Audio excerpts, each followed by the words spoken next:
No, I'm just introducing Skylar. Why am I introducing Skylar? Because he's that fucking awesome.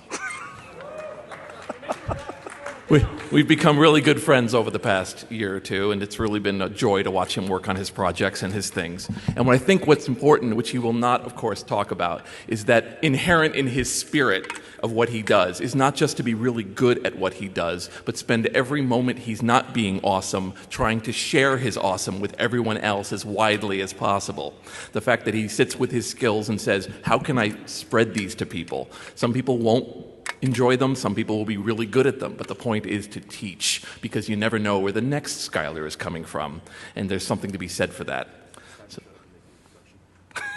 So ladies and gentlemen, boys and girls, the rest of you, welcome to Defcon 19 and a talk by Skylar Town, do-it-yourself, non-destructive entry.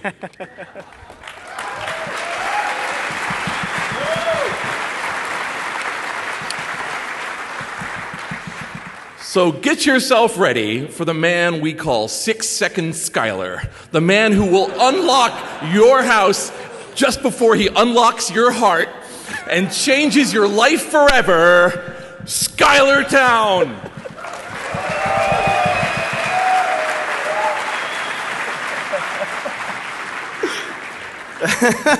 I only found out that I was getting an introduction about 20 minutes ago via Twitter. Thank you very much. Jason Scott, ladies and gentlemen.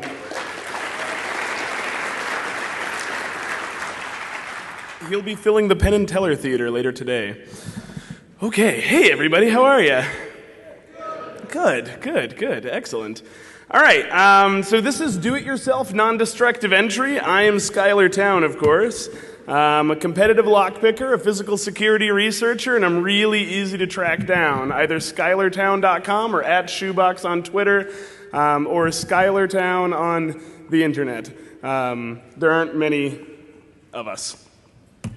Okay, what we're going to cover today. One of the things in here we are not going to cover. It'll be a mystery. It'll be a surprise, what you don't see. We're going to talk about how to open cars with popsicle sticks. We're going to talk about how to open safes with palm sanders. We're going to talk about how to open handcuffs with beer cans.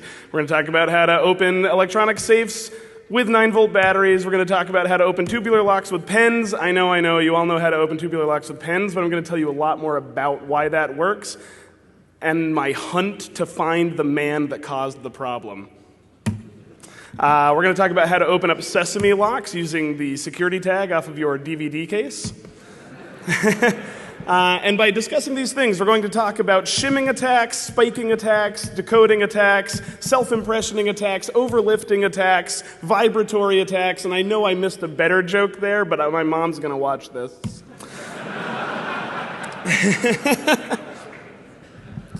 Okay, so first let's talk about the cars. Okay, cars typically use wafer locks. To your right are the wafers. Wafers are obviously different than pin tumbler locks. They don't split. It isn't two pins stacked on top of one another. In this case, those wafers at their, when they're matched to the proper key, will fit in the middle of the housing of the lock, which is on the left there.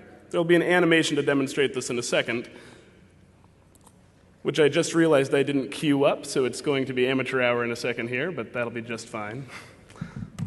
Okay, the wafers are typically stacked opposite of one another. One will spring up, the next will spring down. One will spring up, the next will spring down. So they're occupying either this top chamber or this bottom chamber, and the key brings them into the middle. Yeah, well, hold on a second.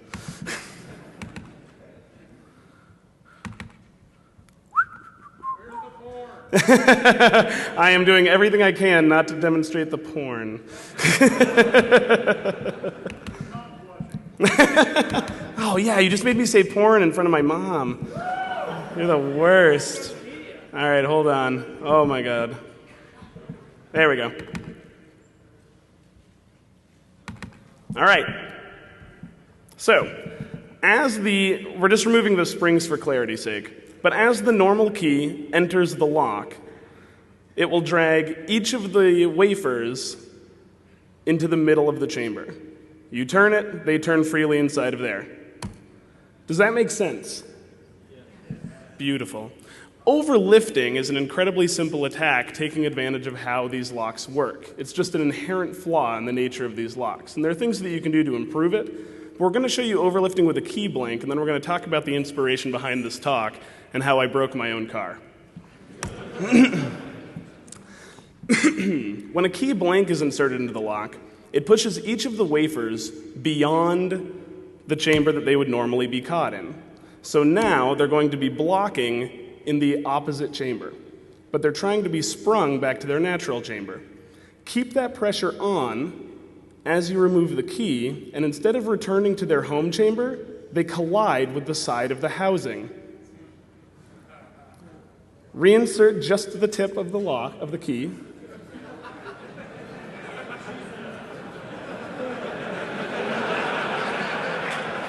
And the lock will open. So that's a simple overlifting attack. Now, importantly, and as to why this talk happened whatsoever, I don't get to use this photo enough, so it'll actually be in the talk twice. I got to thinking, what else could I use instead of just a blank key? And then I thought, popsicle sticks. What if popsicle sticks could replace the keys to my car? Of course, what happened when I initially tried this on my car, the first attempt, so it was winter, and when you're done eating a popsicle stick, the stick is typically still pretty moist. So, you know, whether successful or not, and admittedly I was not. I did not open it on my first try. And I got into the car, it was fine, and I drove away and everything, but night comes, and all of the fluid that I just jammed into the lock, of course, helps the lock freeze overnight. And then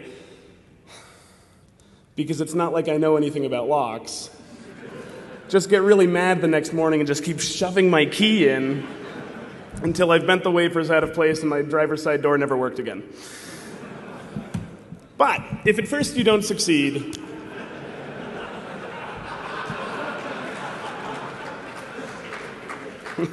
I might not know what it means, but I know my audience. So yes, I did manage to open. I managed to open my passenger side lock during the spring with the same technique. To be perfectly honest, this did not succeed many times, but it was very exciting for me, the idea that I could potentially be out of my house with absolutely no picks on me whatsoever, but still be able to. We'll talk about the ethics later, but still be able to steal a car. I toe an incredibly strict ethical line. I don't even pick the locks on my front door because I rent, so technically I don't actually own them. I'm incredibly strict about it because I'm a little bit worried that if I start crossing small lines that, I've gone on a lot of long road trips where I'll see like a 24-hour thing, but it's actually shut down for some reason, and I'm like, man, I really want a Coca-Cola. I could just let myself in and leave some money on the counter, and... But that's a recipe for disaster. But it got me to think, and you'll note that I vamped on the slide of the good photo. But it got me thinking, what else could I do? What other attacks are there? And there are a lot of them that are already well known. All of us dapper lock folks aren't going to be particularly surprised by the things I'm delivering today. But the rest of you rabble, I hope that this will blow your minds. So, this is the one that you all know about. This is the one that lived in legend. Or if you don't know about it, don't worry, I'll recap. But the idea here is that a kryptonite U-lock plus a Bic pen equals that dirty rat Calhoun absconding with your bicycle. I want to thank Doug Farr, who I was just told hit his head and ended up at the hospital. That's not true. Don't worry. He's just a dick and didn't show up to the talk. But he did tell me where to find some locks that I'm going to use in the demo here. So, Kryptonite's, one of Kryptonite's advertisements here. This reads, "Nothing is harder to steal than an immovable object." So Kryptonite were actually beloved when they came out in 1972, I believe. And by 1974, the concept of the U-lock was so revolutionary and had replaced everybody's heavy chains that they were inducted into the Museum of Modern Art as a design paragon art piece. Now, what was inducted into the Museum of Modern Art was the Kryptonite 4 bike lock, and we'll explain exactly the precise importance of that in a minute. But first, let's demo. Man, is that echo actually crazy, or am I just hearing it crazy? Oh, am I enunciating enough for everyone? Have any of you ever watched The Stooges? You know that song they do? B-E-B, B-A-Bay, B-I, Bicky-Bye, B-O-Bo, Bicky-Bye-O, B-U-Boo, Bicky-Bye-Bo-Boo.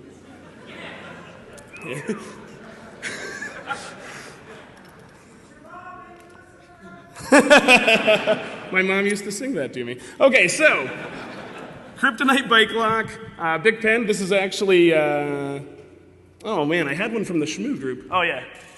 Oh no, it's just over at the TF2 table. Anyway, but I have a bunch of pens here. So, cap is blown off. I'm just gonna jam it into the lock. Gonna twist a little bit deep in it. Not quite. I was letting one of the other competing speakers play with this, so I might have to open up the new pen over in the speaker ready room. Oh, almost there. Okay, it has already, I know you can't see this, turned one position. We need to turn at least two before the shackle will actually release for us.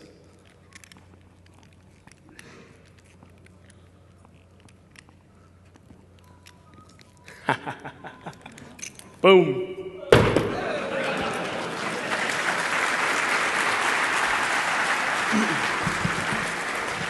You know, the great thing is that despite knowing about this attack academically for years now, earlier today was the first time that I ever actually successfully attempted it. I mean, the thing with this attack is that any of you, could walk up and carry it out. It's called a self-impressioning attack. But why? Why does it work? All right, so the Kryptonite bike locks used tubular locks. And at the time of this attack, they were using a not very good tubular lock. So, tubular locks are just like normal pin tumbler locks. They have a key pin, but it's flat, not tapered. They have a driver pin. The yellow on white shows up better than I had feared. They have a driver pin that will be below the key pin, and then there's a spring below that. Surrounding them, you have your plug and you have your housing of the lock. The separating line between the plug and the housing of the lock is the shear line. These locks will rotate. Blocking the shear line are all of the driver pins. It's just like a normal pin tumbler lock, it's just that it's radially aligned. You also would not guess that my prior career was as a graphic designer. So, around the edges of the key, you'll see notches. Those notches correspond to the heights of the key pins. Each key pin will be a unique height that corresponds to the depth cut into the side of the key. Again, just a normal pin tumbler lock in a different configuration. So, with the proper key inserted, all of the key pins will be depressed so that the bottom of the key pin and the top of the driver pin are sitting at the shear line and the lock can rotate freely. Does that make sense? Fabulous. So, importantly, because each of the drivers are exactly the same height, every stack will have a unique height. When you insert something soft into that situation, the springs all being made out of the same metal and pushing back at the same rate, the driver pins all being the same height, and the key pins all being unique heights, means that the lock itself impressions a key into the soft surface that you are attacking it with. So the key pins are literally pushed into your piece of plastic, making a key that will operate that lock. Self-impressioning is a pretty badass attack. So, here's the really important part, and this I only found out recently. This is the little value add from the historian side of the work that I do. Kryptonite 4 bike locks that were inducted into the Museum of Modern Art and so on and so forth used ACE2 tubular locks. ACE2 tubular locks use different types of metal in their springs so that the springs will not push back at the same rate so that you cannot carry out a self-impressioning attack. Even if all of the drivers are the same height, and even if each stack has a unique height, if the springs push back at different rates, you won't get a key reproduced. They're still pickable. There are still tools to pick them. They're not perfect by any means, but at least the self-impressioning attack is pretty much dead in the water, except on certain particular biddings. So, what happened? Well, I intend to find out. Sometime in the late 80s, when they were going through a major design change in their locks, somebody made the decision to drop the higher-end Ace-2 lock and go with a cheap Chinese tubular lock that was designed to fail in this way. What you also need to note is that because the Ace-2 lock existed whatsoever, this was a known problem that had a known solution.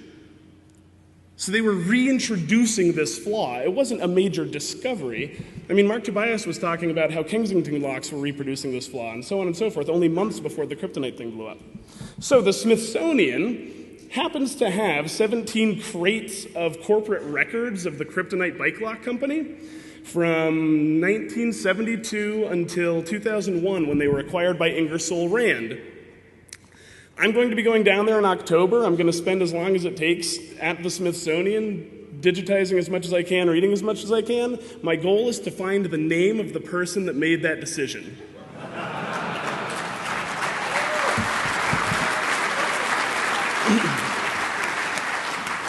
And if I'm successful, I'll probably submit that as a fire talk somewhere. Okay.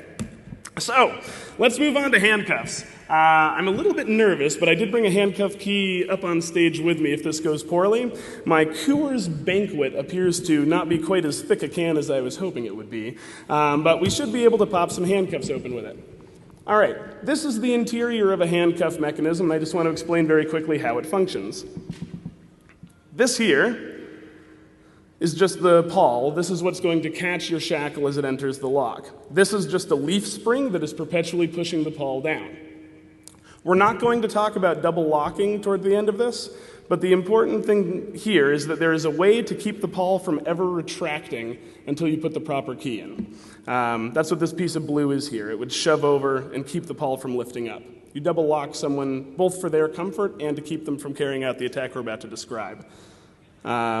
I don't think I found my mugshot, though, so I'll tell you right now, I was arrested a little while ago, and 3 out of the 5 times I was in cuffs, they were not doing it properly. So in practice, it's not always applied. Everything worked out brilliantly with the arrest.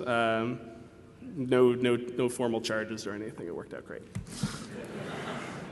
So here is the top portion of the handcuff. With the shackle inserted, the ratcheting mechanism just marries into each other very firmly, so you can't retract the shackle. But because of the slopes, you can continue to push the shackle inward. Very simple. If you introduce a thin piece of metal to this situation and actually close the shackle on yourself a position, the thin piece of metal will be drawn in between the teeth by the ratcheting mechanism, thus blocking the teeth from locking into one another again, and you can just pull the shackle right back out. So, I'm going to try to do this. I have the handcuff key with me. I'm underconfident in this particular attack. However, it's a key piece of Gringo Warrior. So, if I fail miserably here, you can see me get out of the cuffs crazy fast at Gringo Warrior, I promise. All right, so I'm just going to cut off a little bit of this Coors Light Banquet, which, by the way, was $14 for a 6-pack. But I guess that's what you get when you're living the banquet lifestyle.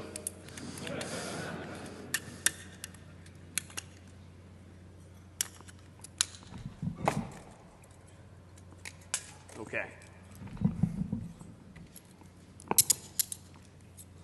So, as I said before, I keep a really strict ethical line, but I definitely live a very rich fantasy life.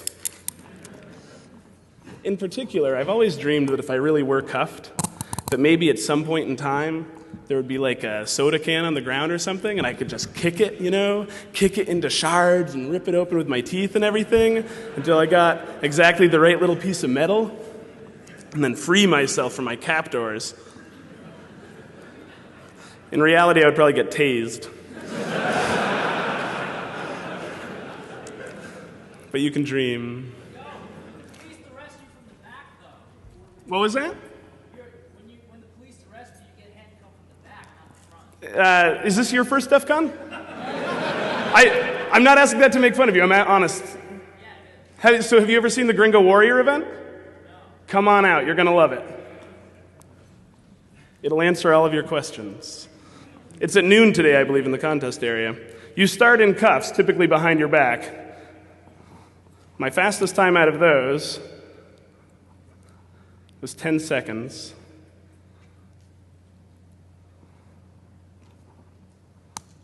All right, that went poorly.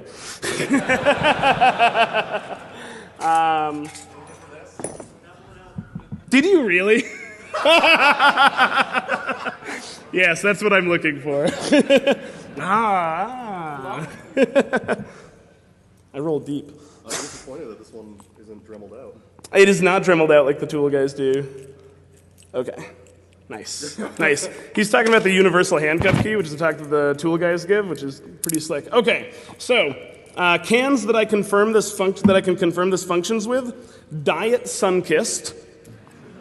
Worked awesome. But no, apparently not the Coors Banquet. So if the metal is a little bit too thin and the leaf spring and the ratchet strong enough, it will actually crimp it when it inserts in, just getting your shim stuck in the lock and only making things worse for you. So grain of salt on this particular attack.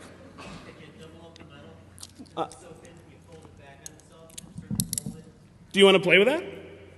Yeah, all right.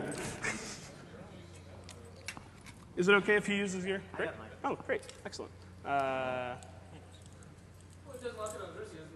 there you go. Okay. So we're now going to talk about sesame lock decoding. We're going to explain how sesame locks work, and then I'm going to grab another animation and go through those. Okay. A little water first. And we should have time for a little bonus material and some Q&A at the end of this as well, so that if you're curious about other DIY attacks, we can get into them. Okay, so in your sesame lock, this is like a briefcase lock. We showed a picture of it at the start. It'll have a series of small wheels all facing outward toward you with numbers on those wheels. In reality, your outer wheel here has a smaller wheel inside of it with a gap cut out of it. The gap is there to accept the teeth of the locking mechanism. So there's our gap, there's our teeth. In this case, there will be 3 teeth on this, all of which will push in at once, releasing the shackle on this particular device. This particular device was meant to lock around a USB key in order to protect your data. The first time that I ever played with it, it fell apart in my hands. So, with the teeth pushed inward. So we're going to use a small piece of metal that you can retrieve out of a DVD security tag. That small white piece of plastic or small black piece of plastic inside of the DVD case or CD or video game, or I even found some in some curtains once. They're used all over the place. Inside are 2 fantastic small pieces of metal. They're incredibly thin and make amazing shims. Now you can use shims for a number of things. In fact, the slide that I showed when I was rapid fire going through the shimming was shimming the back of a lock. If you shim the back of a lock, you don't have to use a key in it or pick it in order to perform maintenance on it. You can just use the shim to slide between the shear line. In our case, though, we're going to use it to decode the sesame lock. Here you see this tucked into the gate. And the idea behind this attack is that we're going to allow the shim to rest on the interior wheel of the sesame lock, and then slowly turn the lock until we feel the shim drop inward. When the shim drops inward, we know that the gate is now facing us. That isn't the lock position, but I'll show you an animation here, which will demonstrate that.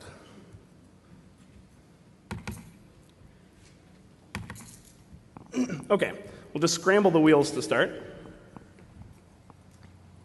and introduce our shim. So the shim rides along the interior wheel, tucking right along the side of the main wheel. The timing isn't the best on this. As it begins to rotate, hopefully it will stay in the same position, and one position it will go in quite noticeably. So leave that there. 5 actually is not the first number in our combination. What we need to do right now is just get all of the gates lined up.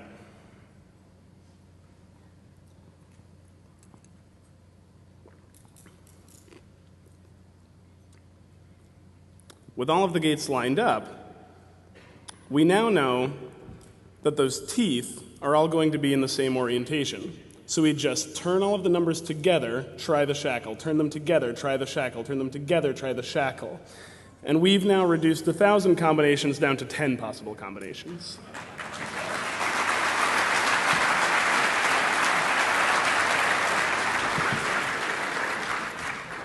Thank you all.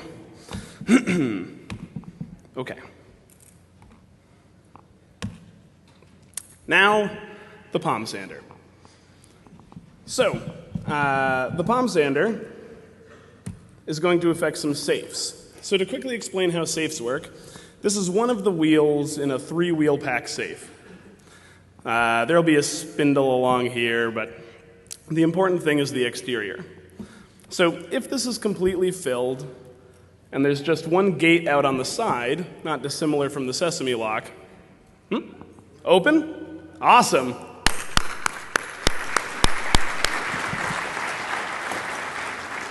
All he did was double up the metal because it was so thin. So you could still potentially kick and crush a can your way to victory and outrun the teasing. So we have a few of these in the lock, right? In between each of the wheels is what we call a fly. That's the small bit in the middle of it. Each fly picks up the next wheel in the lock. So these aren't directly driven. Each one influences the next.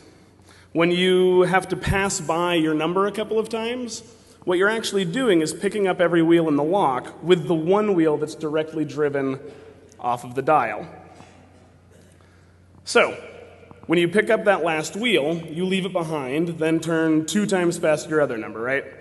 That way you're picking up your own wheel and the next wheel, leave that one behind 1 time, leave that one behind, and then the final number. Or in this case, I did 1 too many, but that's the idea. So the important thing, because these aren't direct driven, each one of them can rotate independent of one another if the right sort of force is applied to it. So these are just a quick see-through of 3 of the wheels in our safe, and this then is our locking bar. So when they're all lined up, after you've dialed your combination in correctly, that bar can drop down into place and your safe can open. Super simple. However, in some not terribly well-made locks, the bar might be right there. And if you apply a vibratory force to the dial of the lock, the wheels will want to settle with either the most material down or the least material facing up. So, without ever dialing anything, just by applying that constant vibration, you'll eventually get the wheels to settle into the top gated position, allowing that to drop in and the safe to open.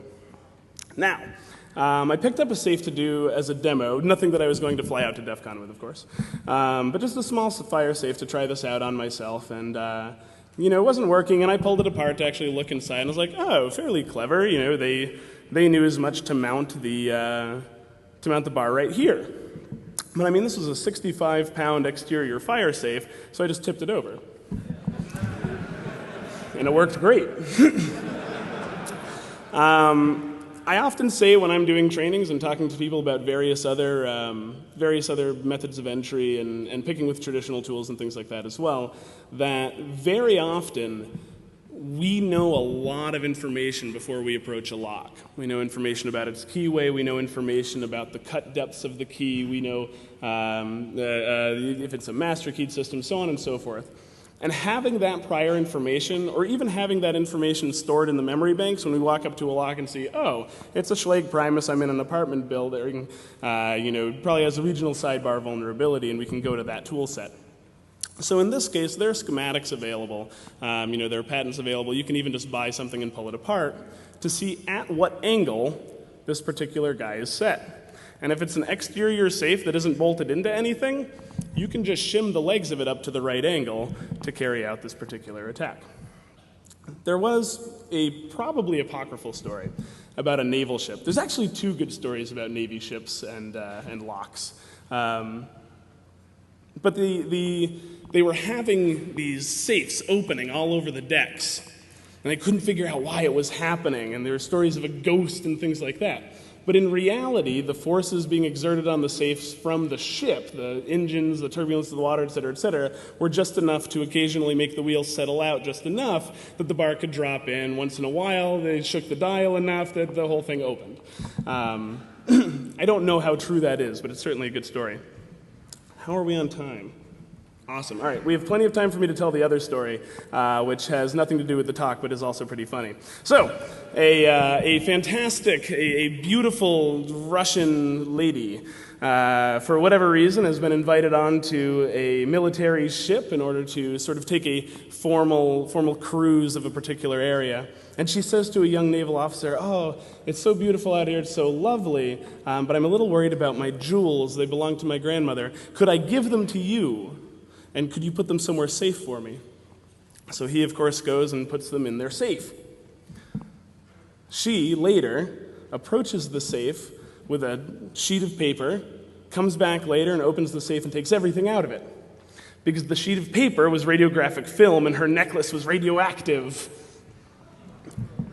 Again, it's apocryphal, but certainly a good story. All right, there are a couple of other things that I want to show you. One is items that you can make your own picks out of, and then another fantastically clever little hack that Doug Farr reminded me of before I came out here, which I don't have slides for, but I'm still going to demo for you on stage and try to explain how it works. Cool, so we're going to do those, and then we should have plenty of time for questions. Banged through a lot of material, a little faster than I expected. All right, I'll put this up in the meanwhile so you can track me down.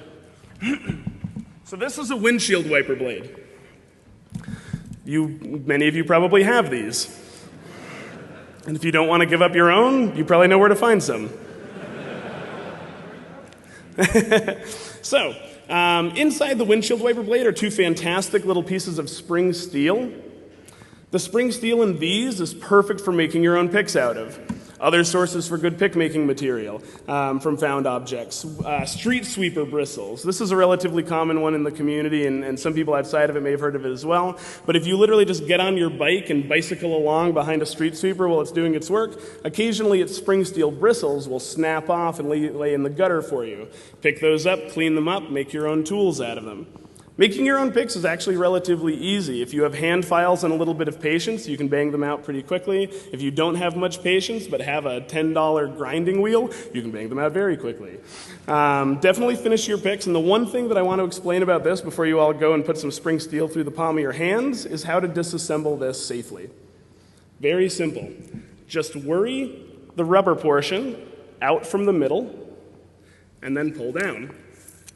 It'll pull out cleanly, and you'll be left with two beautiful pieces of spring steel that you can use for tension wrenches, lock picks, so on and so forth. If you try to pry the spring steel out without first removing the rubber, it will turn into a bow and fire one of them into you. So please be careful about that. Okay, finally, this is a Master Lock 175. This is a sesame lock. It's a padlock. I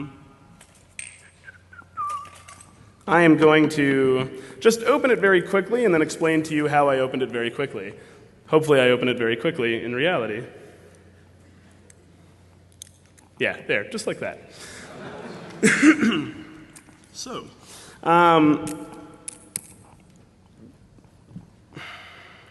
we're fairly clever lockpickers, and we can come at things in a number of different ways. One of the most important things to think about when you are first approaching a lock or first approaching designing a lock is that there are all sorts of attacks that we know about and have known about that might get accidentally reinvigorated in your really super secure design. but we'll just bypass the primary mechanism altogether and open your lock without ever consulting your nice, sesame lock or whatever the else case may be.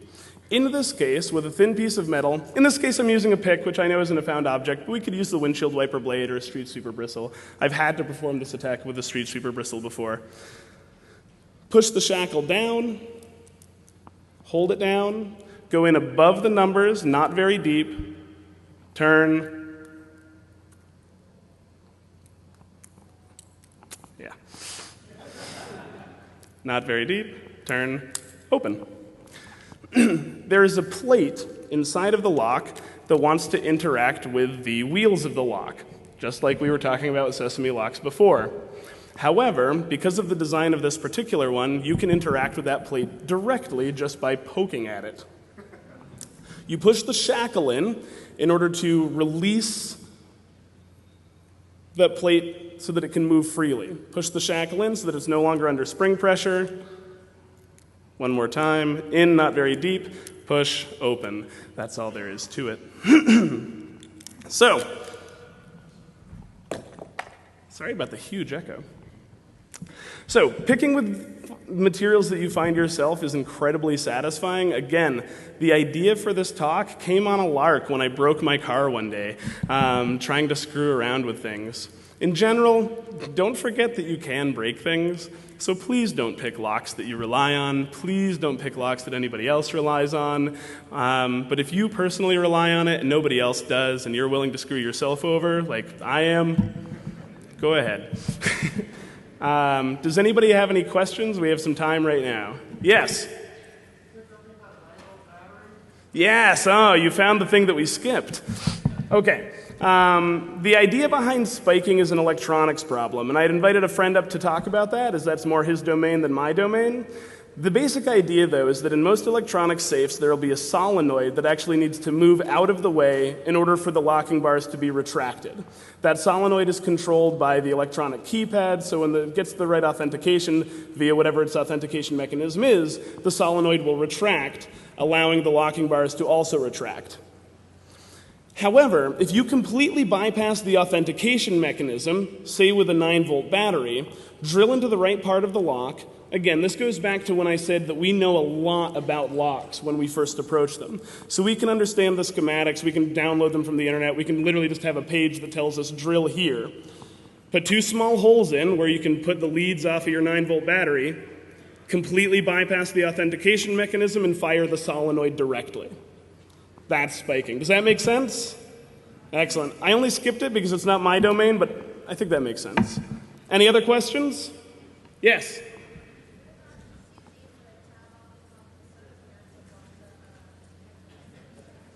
The tab off of the top of a soda can to do the handcuffs? I think that it might be a little bit too thick. The actual operating space in there tends to be quite tight. However, if one of the folks in the lockpick village is willing to let you play with it, they definitely have cans and they definitely have handcuffs. Oh, that's not a bad idea at all. Yeah, try that out. Let me know how it works. Yeah, excellent. Yes? Oh, yeah, man, that was rude of me. She was wondering if the interior tab, the part that breaks away when you want to drink your soda, if that might be a little bit thicker but still available to you to shim the handcuff. It'll definitely be a little bit too wide, but if you trim it down, it might be thick enough and work well. So she'll play around with that. Anybody else? Yes? It's completely depended. I only managed to do it on 2. The one that I had to knock over went like that once I knocked it over because the gates were about that big and the actual locking bar was about that big. It was... What was I'm very sorry. That's the second time I've done that. He was asking how long it takes to palm sand the safe open. I was explaining that the easiest one for me went very quickly because the actual locking bar was maybe 1/5 the size of the gate that was available for it. It was made to be incredibly forgiving as you dialed it in and very poorly made despite being relatively expensive. The other one that I worked on were slightly tighter tolerances, but it was still probably 2-to-1 and did go after a while. I did not work on any high security safes when operating writing on that. So I don't want to say that none of these attacks are universal. These attacks are taking advantage of shortcuts and poor engineering. That's what we're taking advantage of with the DIY. Yes?